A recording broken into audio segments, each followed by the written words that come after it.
Since 2003, this is the Sports Source, East Tennessee's #1 sports talk show. Brought to you by Junk Be Gone and the Garza Law Firm. With your host, John Pennington. The Sports Source starts now. Welcome into the Sports Source. Thank you for joining us today.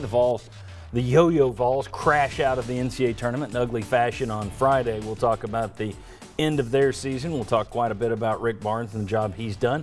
We'll also talk spring practice. It's scheduled to get underway this week. Of course, Tennessee had to put a pause on things last week. Never get a moment of peace here at Tennessee. It's always something. We got plenty to cover, and we got a ton of analysts here today to do it, so let's get right into it. First segment of our program is brought to you by our friends at Junk Be Gone. Junk removal, dumpster rentals, paper shredding, even medium to light demolition jobs. Junk Be Gone is a locally owned company that provides all of those services and more. Check out junkbegone.biz to learn more about them. They just updated that website. It's very nice. Check it out. You'll be very happy when you call these guys and get them to do some work for your home or for your office. I do it every year. Really believe in Mike Such and his team. Junk Be Gone. All right, I believe in these guys too. These are my analysts for the basketball segment of today's program. We have former Division I basketball player and former Vol assistant coach Mark Pancratz. Mark, thank you for being here. Thanks for having me. Right down there we have Jimmy Himes from WNML AM and FM. People can hear you Monday through Friday from 3 to 7. And right down there we got Chuck Cavaleris, longtime media member in this town, sports writer extraordinaire. Chuck, thanks for joining us. Great to be here. You got a little bit of a tan there. Yes. Hope Florida was nice. All right. All of the Vols' ills showed up in one game. Everything we've talked about. You don't have a true point guard, a pure point guard. Yeah. Turned the ball over too much the other day. You don't have any three-point shooters that scare anyone, and Oregon State just sat back and said, yeah, we dare you. Go ahead. Hit them if you can. We bet you're going to sit there and take your fall away and turn around short, mid-range, inefficient jumpers. And they happily obliged. And then when they did take their threes, they didn't have anybody they could hit. To make matters worse, you also had John Fulkerson out, which we wondered about that, but his concussion never cleared, so he was out. Put it all together, ugly, ugly way for a disappointing season to end.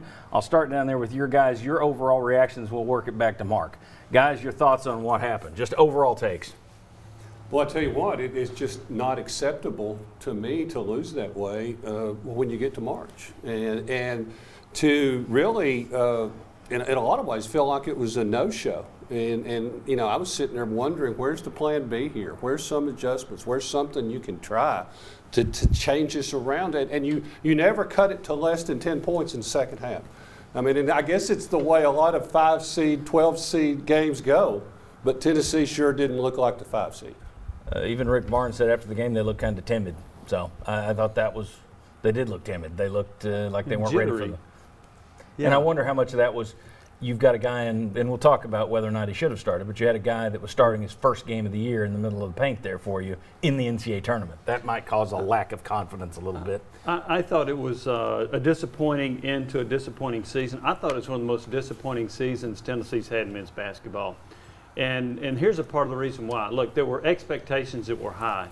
And there are some teams that have a high ranking to start the year and they never show you the promise to get there. For example, in 2005, the Tennessee football team entered the year number 3 in the country. And they never looked like a top 5 team or top 10 team. This basketball team did. They started out really well. They won their first 7. They were 10-1. And even after that, they blew out Kansas. They had a really nice game against Florida in the SEC tournament. So they showed you the potential to do it. But the inconsistency was just alarming, and why, I don't know. They certainly had enough players there to advance further than they did. So to me, they showed enough promise to where I think this is one of the most disappointing Tennessee teams I've seen. And a little later in the show, we'll actually show you I went down and broke it out, seasons that were comparable to this one. So we'll look at whether or not this was the most disappointing in the last 50 basketball seasons, because it's up there.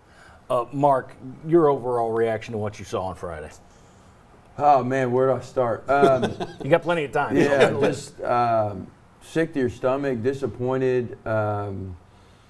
You're looking at that talent. You look at Springer and Keon Johnson, who, arguably those are some of the most talented guys are going to come through a program. They're that type of talent. You're not going to get to see the play. Keon's going to go to the NBA. He should go to the NBA. But Oregon State, you look at that basketball team. They got guard play that they couldn't handle our pressure. If we got up in them and defended them and did some things to create tempo, they get a lead. They go zone. We don't attack the zone with any sort of organization or aggression. Start out the game, we're giving up offensive rebounds, which just is, yes, there's some skill stuff there, there's some height, but there's some desire and drive there. Just to have that game play out the way that a loss is a loss. You can lose, but the way that we lost that basketball game, having pride in that program, having pride in the university, that was a hard one to swallow. I mean, I think the kids wanted it, but gosh, there was something missing this entire year. And to what Jimmy said, from a disappointment standpoint, we can talk about the players a lot, but a lot of players don't necessarily improve throughout the year. Like, their skill doesn't necessarily get a lot better during the year. That's where the off season is. What happens as teams grow and get better throughout the year is there's cohesiveness in the locker room, which is a direct extension of a coaching staff. And Barnes has been great at that since he's been here. But then there's adjustments. There's development of game planning of, hey, my team is evolving and this is how we now have to attack offensively and defensively. Or, hey, the opponent is evolving this way, and so we just didn't evolve in the way that we attacked teams offensively or defensively. It was almost like, hey, this is what we do, and this is how we're going to do it. And if we win, we win. If we make shots to John's point, we're going to win. And if we don't, we're not. And that's just frustrating as a coach, as a fan, where you don't at least start trying different things. I texted somebody during the game. Why don't they shake this up? Why not? And I said, well, he'll get desperate enough here with about 10 minutes to go, and then he'll go to his press. And that's what he did. I mean, the other coach for Oregon State, you saw, whose name escapes me at the moment because I'd never heard of him before this game. Tickle? He brought out a lot of different looks to Tennessee. As a matter of fact, they kept bragging on the fact, look, he's giving him this, he's giving him that. Tennessee doesn't. That's how we lost Ole Miss. Yeah, Tennessee has a play sheet. The other coach has a playbook. Now, Barnes is far from the only guy that does that. Jim Boeheim's like 2-3 zone. You're gonna get it no matter what. Some guys do that, especially when they win, they don't want to change. But there are times when I would much rather have the guy who can say, this isn't working. Scratch this, let's do X. And there's not a lot of that. He seems to be one of these guys that, hey, we practiced during the week.